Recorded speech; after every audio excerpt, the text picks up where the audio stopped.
Hi everyone, welcome back here to Reopening the School of Science. We've got our first Champions League game up against Monaco. We've got quite a decent group, to be fair. I really back our chances of getting out of it, especially if we can get a really good result here against Monaco.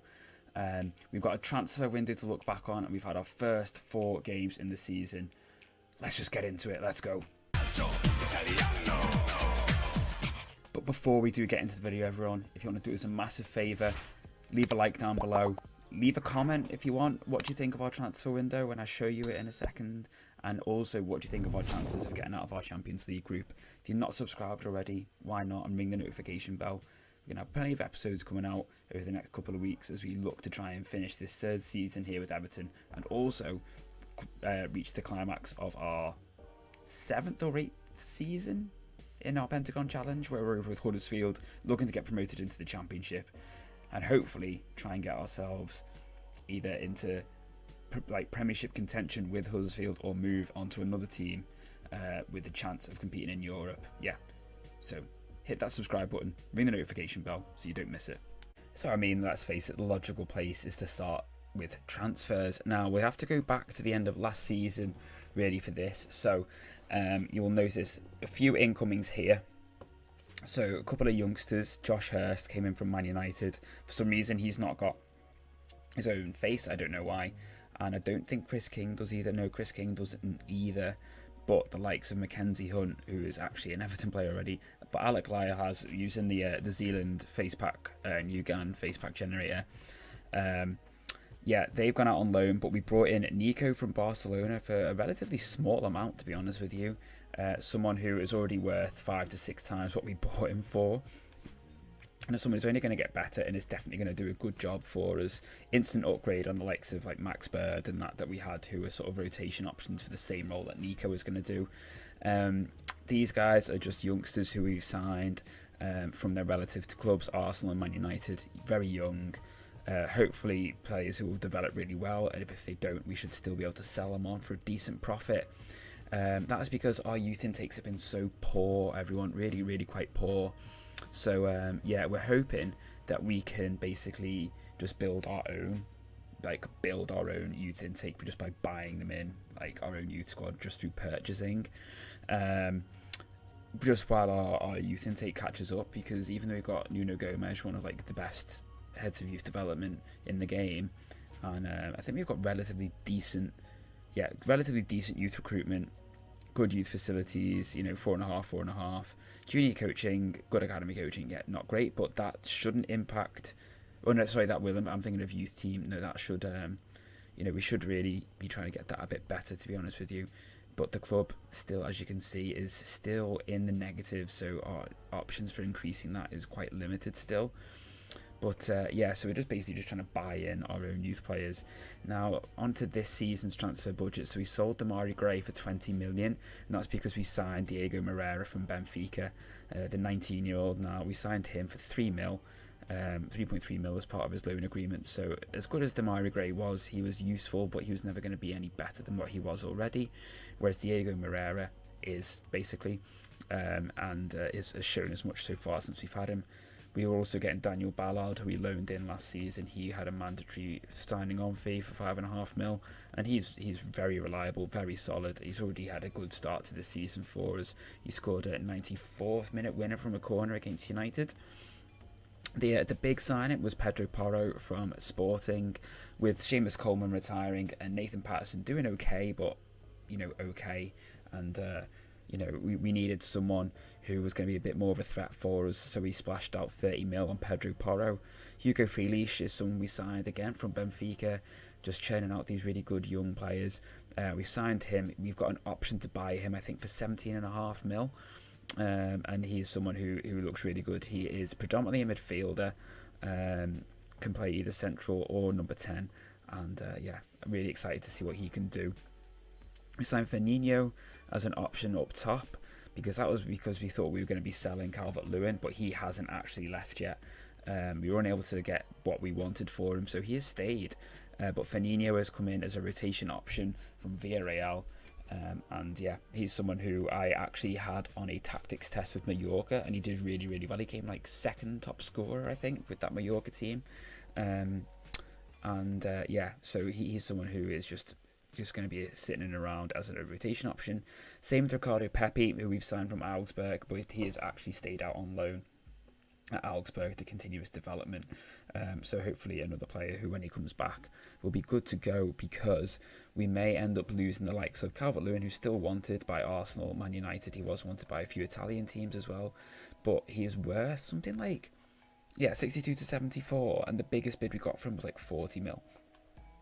At the most. Now you might be wondering, why are you trying to sign Calvert-Lewin? And that's because we've got Lorenzo Luca, who is on like half of the wage, if not a third, quarter of the wage, or something like that, of Calvert-Lewin. So that's why we're trying to sell him, basically. Richarlison, he's all right, but again, he's someone who knows, he may end up moving on, and that's when like Firmino and Ricardo Pepe will come in quite handy. CDK is been boss. He has been injured, that's why he's only played the once. Who else have been our main performers? Mykolenko, Porro. You may notice that this is a bit of a different tactic at the moment, and that's because we have tried a slightly different tactic, and this is not how it usually looks. So we're still using, not that one, we've still been using our, if I can get it eventually, the 4-3-3, but we have been training this 5-3-2. Now, we started training this over the summer, basically from, I think it was from about here. Now, these teams were Singaporean teams were on tour, so we absolutely dominated them, but then we used it all throughout here. And as you can see, it did pretty well. Basically, the reason being, we've got Luca, who, sorry, I'm still in the way of this. I've just realised. Let me move my face back down. There we go, that's better. I hope I didn't obscure too much earlier on.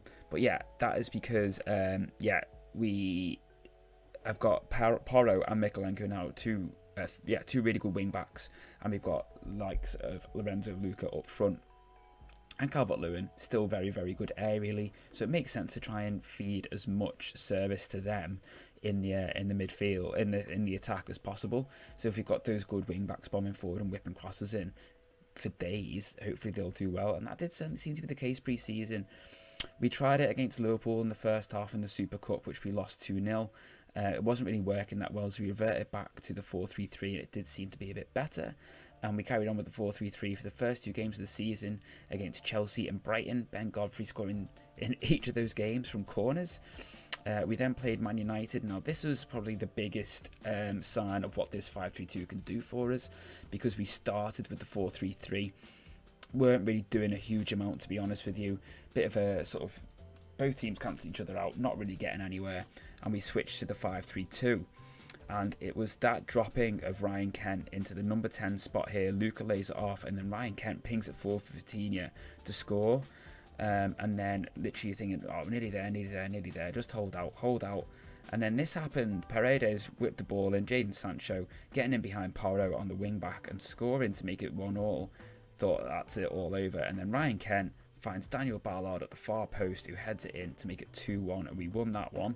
We then beat Southampton 2-1 as well, with Luca finally getting on the score sheet at something like the fifth time of asking. And that has set us up quite nicely to play Monaco now in the Champions League. We're currently top of the league, amazingly enough, but obviously it's only played 4 games. We have played Chelsea and United in that time. United, who won the league last season. And then our next sort of biggest game in the league, I would say Spurs, but we seem to beat Spurs pretty much every time we play them, apart from that one time when we lost 2-1. So the next biggest game really in the league is against Man City. So if we can, oh no, we have got Liverpool then as well. Missed that one, didn't I? But yeah, if we can really put a good run of here, we could be hopefully looking to cement Champions League football or a place in the top 4 by Christmas. That would be really nice.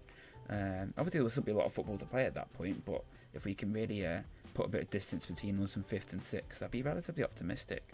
It's early days though, we're not going to get ahead of ourselves.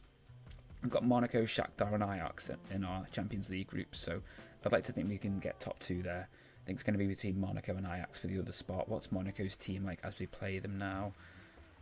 They've still got Badiashile, they've still got Disasi, got Malacia, Hamza Chowdhury, Mateus Pereira, Boadu, Wissam Ben Yedder, Diop still, Embolo.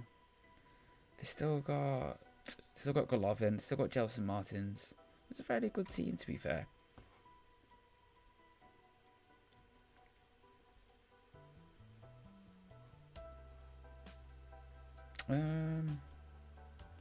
Go on, we will give this tactic a whirl in this game, I think.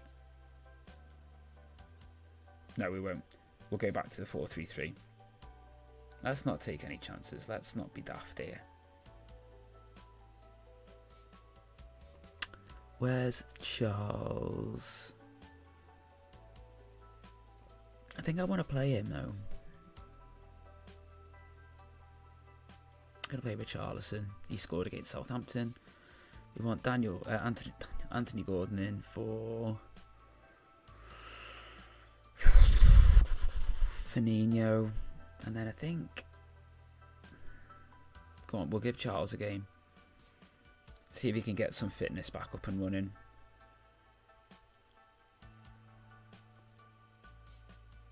I think we'll leave it at that.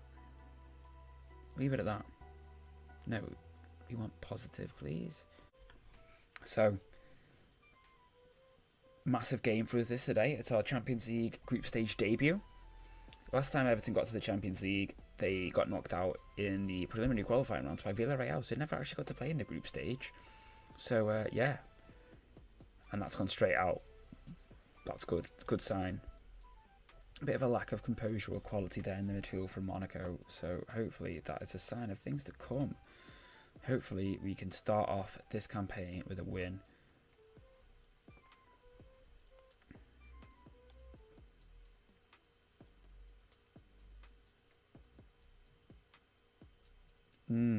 Don't like that.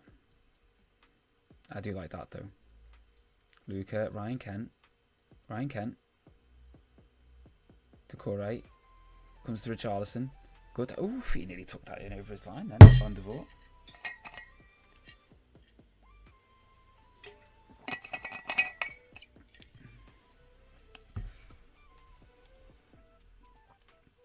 But yeah, it's been really disappointing. The youth intakes we've been having, you know, very poor prospective player coming through.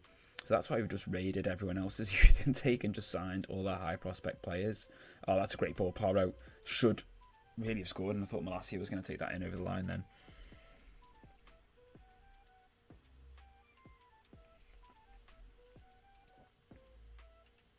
Yeah, what we've done is if we've been able to sign the player for nothing, you know, like zero compensation, we've just signed them because we know that we'll probably be able to develop them relatively well and sell them on for a profit. And for those who've had a compensation fee, we've just continued to scout them till we're happy that they've got, you know, sort of a decent potential, like a minimum of a 3-star potential, but with, you know, up to 5-star possibility. And that's a free header, and Richarlison really should have done better with that. Basically signed them, but what we've done is instead of paying the compensation fee, we've just offered like sort of below that value. So say if they've got like a compensation fee of 450k, we've just signed them for like 270k, and just excluded the percentage transfer fee, like future percentage of future profit fee or whatever from the negotiations. Because if you just sign someone, even though you're approaching to sign them and therefore think you're getting them for free, you have to pay the club compensation. But also there'll often be a little sell-on clause snuck into that, so you'll give the parent club, any like 40% of any profit on the transfer, and that's taken out of your hands. Whereas if you buy them from the club, then you can obviously exclude that from negotiations and avoid getting stung with that down the line. Getting plenty of joy down that wing through Porro. Who's their left back? Is it Malacia? That's why he's playing as a complete wing back. I'm just getting in behind all day because he's just pushing up and getting done.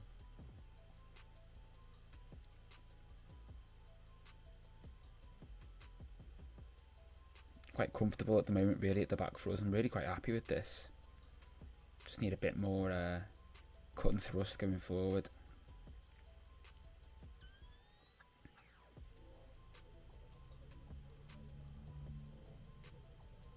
Well in Decore. Yes, well in Richarlison. Yeah, I mean, for me, this is the first time I've managed Luca on this version of FM. I know a lot of people have been, raving off him how good he is, but I've never actually used him before. I think I kind of avoided using him at the start because everyone was using him. Same as Seshko, but it was one of them. Like when I saw he was available, I was like, you know what? I've not used him yet. Let's give him a whirl. Ah, you got to be kidding me! That was far too easy. He had so much space.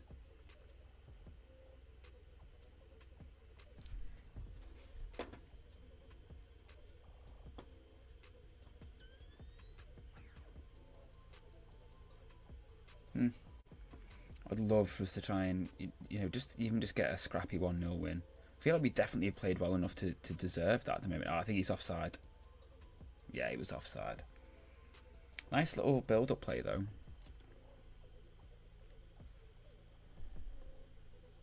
Now, the good thing is, to be fair, about this tactic, is I can probably actually change the tactic to the 3-5-2 and not really need to worry too much about changing the personnel. Because I can probably leave Tolisso in as a libero.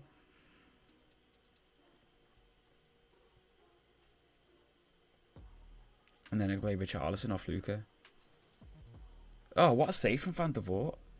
Oh, it was actually was it the defender who got in the way? Wow.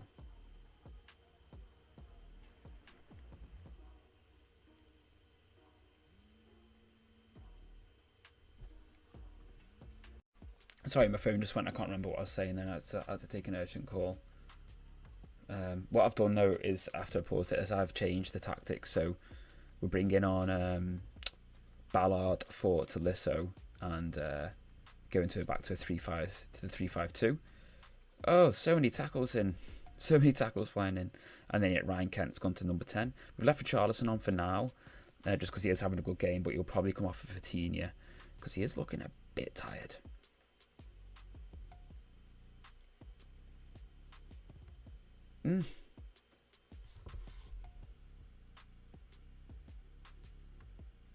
Well, that tactics change has not helped. Not helped at all.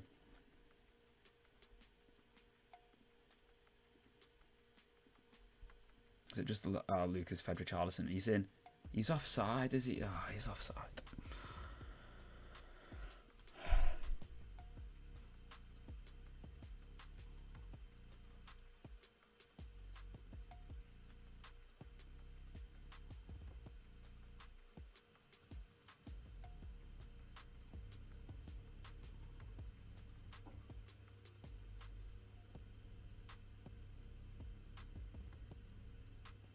Nice. Nice. No, not nice.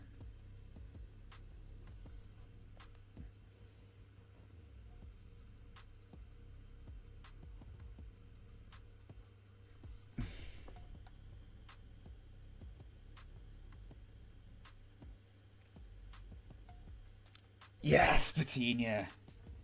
Between him and Calvert-Lewin, they force it over the line.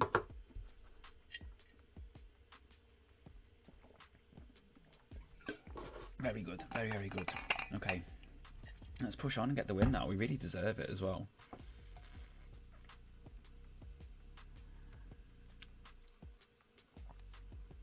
They're matching us formation-wise as well. They've gone to a 3-5-2. Schlotterbeck in loads of space. Looks for Pedro Porro.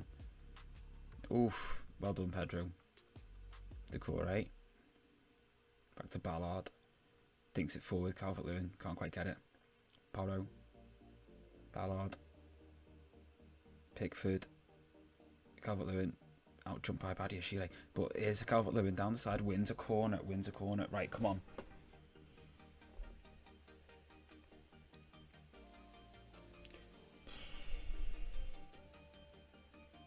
Good.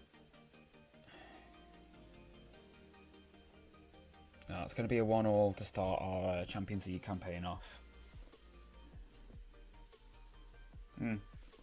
Could have been better, but equally could have been a lot worse.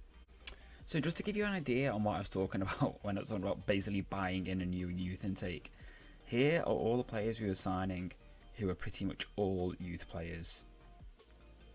2 keepers from Austria. This centre half is really highly rated. He's rated so well, but I'm not quite sure how we're looking at his attributes. He's got really good tackling, but yeah, but my scouts were like, sign him whatever the price, blah blah blah. So I was like, okay, you know what, fine, we'll go for him. Cost us a fair bit of money, but I'm thinking if he's got that much swell about him, we could probably sell him for like double that when he arrives, if need be anyway. Yeah, pretty much everyone here is new gen youth intakes, apart from Rudy Bargi, who is joining in January. A lot of these players are joining in January or June next year. Some aren't joining until 2025. But yeah, it'd be really nice to see how some of these can do once they join. This guy looks really, really good. Striker who's coming in from, I think, Partizan, Red Star Belgrade. Only 17 at the moment. But yeah, some of these guys were just signing for free. This guy, Gurno Nutcollar, was signing for free. He's still young. I reckon we could probably develop him quite nicely in the youth team and then sell him on. Yeah, so we've got a few decent looking players joining who will hopefully fill out our under 23s. We're trying basically with the under 23s. We didn't register them for the league, so we're just basically just doing friendlies with them, creating like friendly tournaments and stuff like that. Just to see if that works, like kind of like what Brentford do. So basically we've arranged friendlies up until like December, and then we'll arrange some more. They do have some group like cup games, but otherwise, yeah, we're just basically just trying this way to see if it makes a difference to their development. I don't know if it will or not, but as you can see, they played Lille under 23s. They won 3-0. They lost 2-1 to Arsenal under 23s. So some of the teams they'd already be playing anyway, but they're playing Saint Etienne, Juventus, Monaco, Bray Wanderers. Actually, that's like actually the first team, same as Drogheda, the third Werder Bremen team. So yeah, you know, we're just trying this and seeing how it gets on. That's basically what Brentford do, is they don't play in the under-23s league. They just arrange friendlies with other teams from around the world and around Europe. So yeah, we'll see how it gets on with that. But yeah, I think that's everything for today's episode. I've probably already gone on long enough. I'll see you all next time, everyone. Take care. I've been TJ90. I hope you've enjoyed the episode. See you later.